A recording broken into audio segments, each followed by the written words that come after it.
ಆತ್ಮೀಯ ವೀಕ್ಷಕರೇ, ಎಲ್ರಿಗೂ ನಮಸ್ಕಾರ. ಜೂನ್ 21 ಅಂತಾರಾಷ್ಟ್ರೀಯ ಯೋಗ ದಿನಾಚರಣೆ. ಅಂತಾರಾಷ್ಟ್ರೀಯ ಯೋಗ ದಿನಾಚರಣೆಗೆ ಸಂಬಂಧಿಸಿದಂತೆ ಒಂದು ಪುಟ್ಟ ಭಾಷಣವನ್ನ ಈ ದಿನದ ವಿಡಿಯೋನಲ್ಲಿ ನಾನು ನಿಮಗೆ ತಿಳಿಸ್ಕೊಡ್ತೀನಿ. ಎಲ್ಲರಿಗೂ ಶುಭೋದಯ. ಯೋಗವು ಒಂದು ಬೆಳಕು. ಅದು ಒಮ್ಮೆ ಬೆಳಗಿದರೆ ಎಂದಿಗೂ ನಿಮ್ಮನ್ನು ಕತ್ತಲಲ್ಲಿರಲು ಬಿಡುವುದಿಲ್ಲ. ಎಲ್ಲರಿಗೂ ವಿಶ್ವ ಯೋಗ ದಿನದ ಶುಭಾಶಯಗಳು. ಭಾರತೀಯ ಸಂಸ್ಕೃತಿಯೊಳಗೆ ಬಹಳ ವರ್ಷಗಳ ಹಿಂದೆಯೇ ಯೋಗವು ಬೆರೆತು ಹೋಗಿದೆ. ಪ್ರಾಚೀನ ಕಾಲದಲ್ಲಿ ಹುಟ್ಟಿಕೊಂಡ ದೈಹಿಕ, ಮಾನಸಿಕ ಮತ್ತು ಆಧ್ಯಾತ್ಮಿಕ ಅಭ್ಯಾಸವೇ ಯೋಗವಾಗಿದೆ.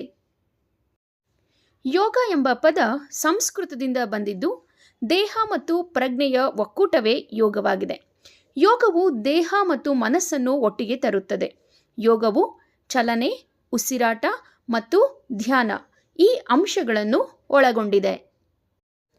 2014ರ ಯುನೈಟೆಡ್ ನೇಷನ್ಸ್ ಅಸೆಂಬ್ಲಿಯಲ್ಲಿ ಭಾರತದ ಪ್ರಧಾನಿ ನರೇಂದ್ರ ಮೋದಿಯವರು ತಮ್ಮ ಭಾಷಣದಲ್ಲಿ ಅಂತಾರಾಷ್ಟ್ರೀಯ ಯೋಗ ದಿನದ ಬಗ್ಗೆ ಪ್ರಸ್ತಾಪ ಮಾಡಿದರು. ಈ ಪ್ರಸ್ತಾವನೆಗೆ 177 ಸದಸ್ಯ ರಾಷ್ಟ್ರಗಳಿಂದ ಅನುಮೋದನೆ ಸಿಕ್ಕಿತು. ನಂತರ 2015ರ ಜೂನ್ 21ರಂದು ಮೊದಲ ಬಾರಿಗೆ ಅಧಿಕೃತವಾಗಿ ಅಂತಾರಾಷ್ಟ್ರೀಯ ಯೋಗ ದಿನವನ್ನಾಗಿ ಆಚರಿಸಲಾಯಿತು. ಯೋಗ ಬಲ್ಲವನಿಗೆ ರೋಗವಿಲ್ಲ ಎನ್ನುವ ಮಾತಿದೆ.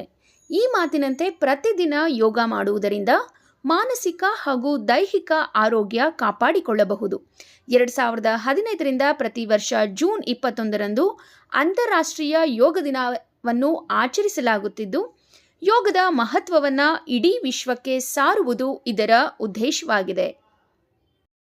ಯೋಗದಿಂದ ಮನಸ್ಸು ಉಲ್ಲಾಸವಾಗುತ್ತದೆ, ದೇಹಕ್ಕೆ ಚೈತನ್ಯ ದೊರೆಯುತ್ತದೆ ಹಾಗೂ ಖರ್ಚಿಲ್ಲದೆ ಯೋಗ ನಮಗೆ ಉತ್ತಮ ಆರೋಗ್ಯವನ್ನು ತಂದುಕೊಡುತ್ತದೆ.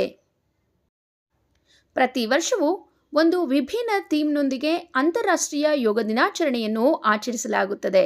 ಅಂತೆಯೇ 2024ರ ಯೋಗ ದಿನದ ಥೀಮ್ ಎಂದರೆ ಸ್ವಯಂ ಮತ್ತು ಸಮಾಜಕ್ಕಾಗಿ ಯೋಗ ಎಂಬುದಾಗಿದೆ.